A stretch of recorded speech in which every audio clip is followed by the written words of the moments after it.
Howdy there neighbors, Ian with eTrailer here. Today we're going to be looking at the CURT dual plug control adapter. This is going to be a very plug and play option as far as this harness.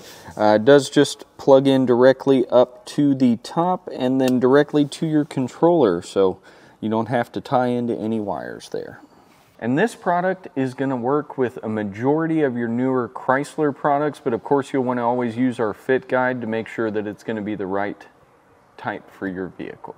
This particular harness is going to be a 2-foot harness. It does have our end here that will plug directly into the vehicle, and then the opposite plug here is going to plug into our brake controller.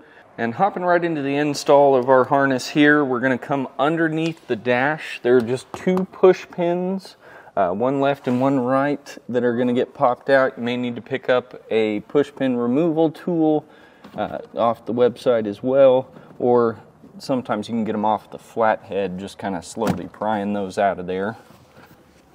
And then once we've got these push pins removed here, we're going to pull this out just enough we can access this little light for the footwell here.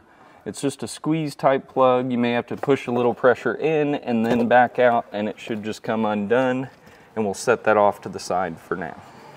And this is where that custom plug is really going to come into play. It's just ready for us to go right above this main set of harness. You'll see there's another gray connector that's going to allow for that to just slide in. You'll want to make sure your push release here is on top. And we'll just carefully plug that in. And once that's plugged in, you'll hear that little click, and then you can kind of just give it a little tug to make sure that's in there correctly. We're going to go ahead and get that zip tied out of the way. I've got one spot here. It looks like a little indicator light or something like that that's got a bracket. So I've just got that one zip tie on it. Get that up there nice and snug. And then I'm going to leave this loose for now because we're going to be mounting the brake controller up in this area. One thing I wanted to make sure to mention is since this airbag is here, you can get your hand up over the top of the vents that are under there and that airbag assembly, so that way you can triple check where you're going to be putting this. You wouldn't want to puncture any wires or any lines or run into this airbag accidentally when you're putting the brake controller up.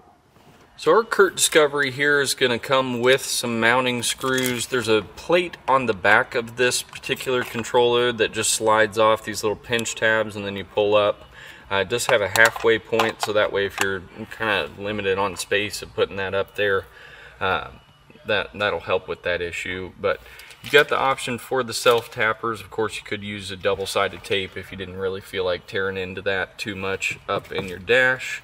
But again, we're going to triple check, make sure there's nothing behind the area we're going to mount. And as soon as I've got this mounted, I'll show you kind of where we're going to run the wires as well. On this one, I did find this little bracket's not in place, so another place to secure that. You may have to find something up underneath that's going to allow you to get that last little bit of the harness out of the way. We've got our brake controller mounted up here, and I'm just going to go ahead and plug that in. And that's as simple as hooking that up. We'll just find another way to kind of get that end routed up out of the way and secured with a zip tie as well. Now that we've got everything set up, we'll just put it all back together, making sure that we do get our little footwell light plugged back in, and then we'll go over testing as far as making sure the system is working correctly. We're going to start our test here just by giving the manual control a good squeeze. It's already at the setting that it just comes from the factory. I'm going to leave it there for the time being, but that's indicating that we do have power at the control unit itself. Now we'll hop to the back of the vehicle and just double check with our tester that all the lights and functions are working. We've got a nice testing unit that we're going to use to double check all of our lights and functions. You can just hook up to your trailer to triple check that everything's working. I've got Trevor up front. He's going to run all of our information. Go ahead and run the manual for me. And we're just checking for that voltage coming through. All right, that'll work. And left turn. You'll have to start it. All right, and right turn. Perfect. And then just brakes. Perfect. Thank you. And that was a look at the features and the installation for our CURT dual plug wiring adapter. Thanks for watching. My name's Ian with eTrailer.